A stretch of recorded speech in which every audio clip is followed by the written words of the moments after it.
poète peut se permettre l'intuition. Pas un psychanalyste, s'il veut faire la science. S'il veut faire la science, il doit chercher cette rigueur. Dans l'histoire de la médecine, nous avons trouvé ça.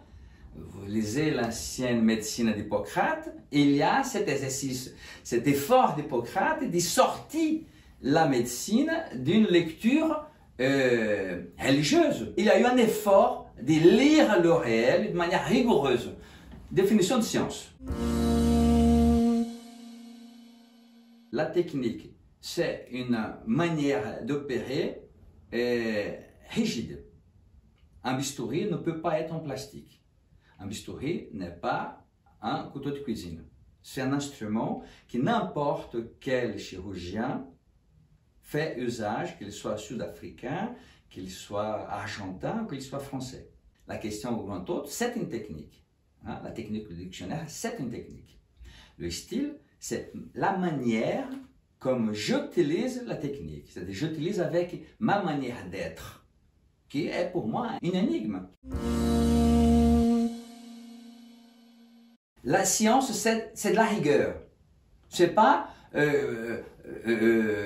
la rigidité. La science psychanalytique qui possède une méthode, qui a des techniques, hein, pour l'interprétation du rêve, pour la conduite de la cure, pour repérer à quel moment nous nous trouvons. C'est pour cette raison que j'avais dit, la psychanalyse c'est un bateau. Et l'inconscient, c'est un océan. Quand vous êtes marin, et vous êtes sur un environnement qui bouge tout le temps. Donc, vous ne pouvez pas mesurer votre trajet d'une manière mathématique.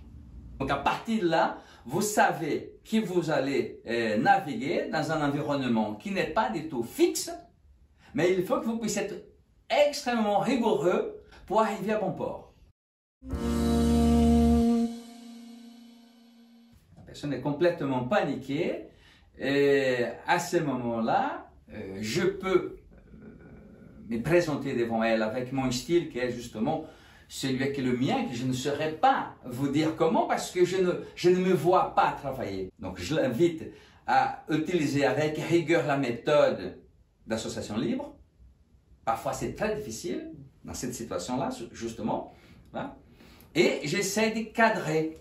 Par exemple, l'agité, elle se lève au-dessus du vent du fauteuil, elle veut partir, elle veut ou aller tuer quelqu'un, ou si j'étais par la fenêtre, elle dit écoutez, attendez, je reste dans un mouvement, donc son corps est là, je ne le touche pas, mais attendez, je vous en prie, calmez-vous un peu, puis-je vous toucher un mot? Et donc, cette manière de faire peut apaiser un peu l'angoisse. Quand je vois que ça se calme un peu, faites un tour et revenez.